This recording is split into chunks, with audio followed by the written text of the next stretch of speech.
うん、夫が沢登りにいっぱいしてるな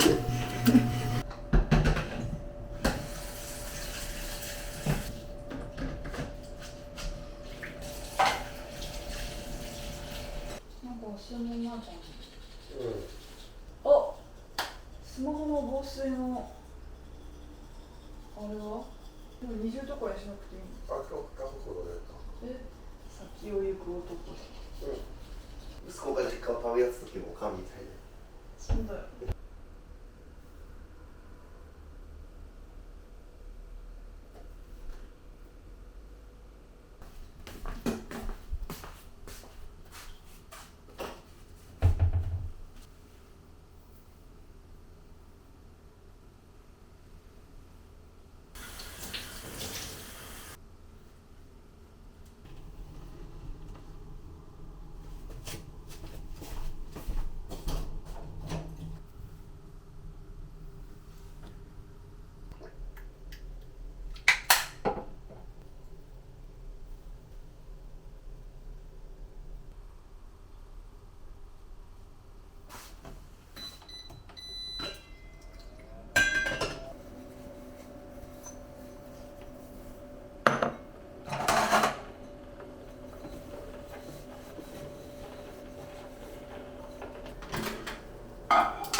200。うわあ。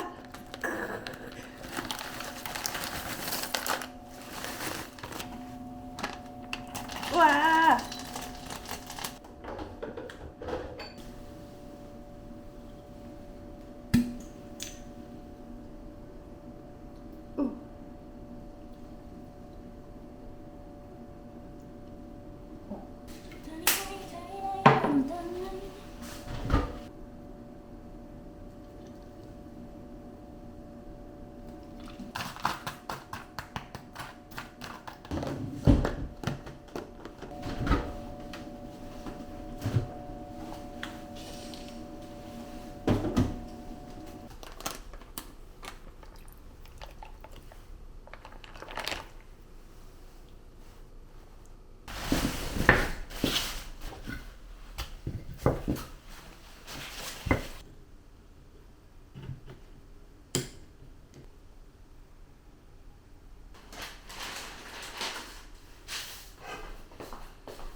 んだかんだもう10時半になっちゃって、やっぱ私一人でね過ごすの無理なんだもうだからアズーが泊まりで帰ってこない日は覚悟決めて過ごすんだけど、一人暮らししてた時期にさ結構派手に精神の体調を崩したから、なんかその時の感覚がフラッシュバックするというか、あ、やばい、ホッケフライパンに収まんない、頑張れ。言い過ぎた。ご飯食べずに寝ると余計気分がめいるってことが分かってるからちゃんと食べる。偉い私。このキャベツ食べても食べてもなくならない。キャベツのわさびドレッシング和えめっちゃ美味しいよこれ。あ、まだ溶けてない。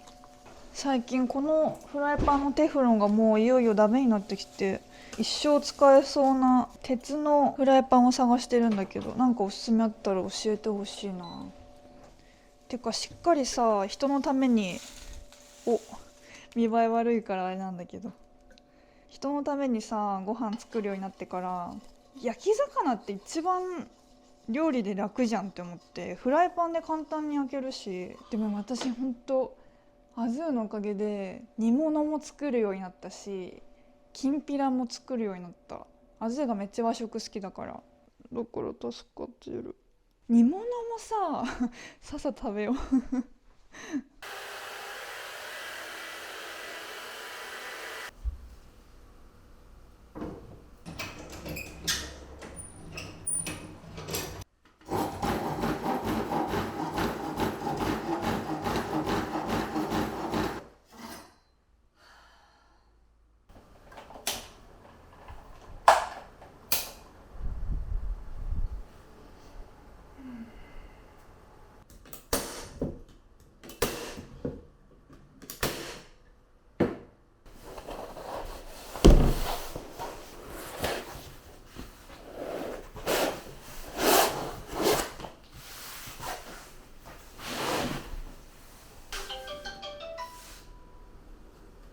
もしもし。あー、何があったの。ねえ、大丈夫大丈夫。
もうすぐ夫のアズーが帰ってくると思うんだけど、なんか沢登り中に怪我しちゃったっぽくて、おおって感じ。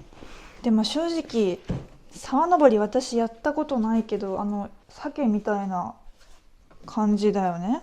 安全とは言い難いんだろうなと思ってたから、まあ生きて帰ってくりゃいいかなってテンションで送り出したから正直全く驚きはしないんだけど、でもね私驚きはしないって言えるぐらいちゃんと自分の悪いところ直して成長したのよ。何かっていうと、アズーが体調を崩したり、まあこういう怪我みたいなことがあると昔はすごいね怒っちゃってたの。怒るっていうかみたいな、なんでって。例えば風邪だったらちゃんと対策してたのとか、もっと兆候があったなら早く言いなさいよみたいな、そんな風にね怪げ怒りみたいな、そういう感じの対応をしてしまっていて、でもそれって心配から来るイライラみたいな感じなのね。わかるかな。自分自身もじゃあもっとなんか早めに対処できることあったんじゃないのとか考えちゃうからさ。なんだけどそういう対応をしてるとそもそも体調を崩したとか言いにくくなっちゃうし、言えずにいてどんどん症状がひどくなっちゃう方が嫌だから、そういう怒りの反応をしないようにしようって気をつけてるんです。だから今回もアズーから怪我しちゃったって LINE が来た時に人生だねって返信しといた。怪我したこと私に言うの怖かったろって言ったらてんてんてんって帰ってきて笑ったわ。でもねこれさあ実は私が親にされて嫌だったことなんだよね。体調を崩した時に怒られるっていうのが、そういう姿を見て育ってきたから、自分も今大人になって他人に対してそういう対応をしてしまうんだよね。まあしょうがないよね、それしか見てきてないんだから。だんだんさそういう症状が出たとしても言わなくなってったんだよね。お腹痛いのを我慢したりとか、まあ子供の頃は我慢するしかなかったけど、そりゃ大人になれば自分で何とかしようとはするからいいんだけどさ。おっと、ほんと人生ってさ、子供の頃の常識的なものがいかに間違いだったかって気づくのが目的な気がしてきちゃうんだよね。キャンバスなんかこれなんだっけ、これダッカーだっけ、なんか空打ちしちゃうとさ布に穴が開いちゃうんだよね。でもこれ気づいたら芯なくなってるからさ難しいんですけど、やり直し。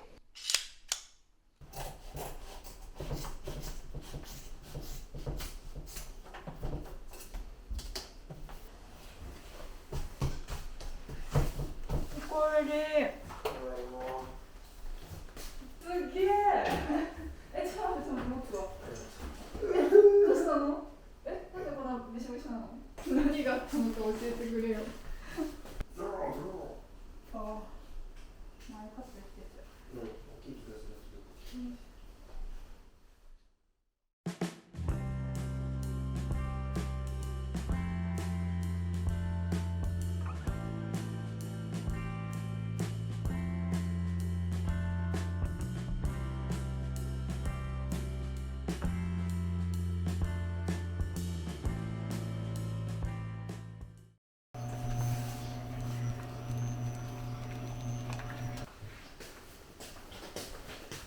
言わないすぎ。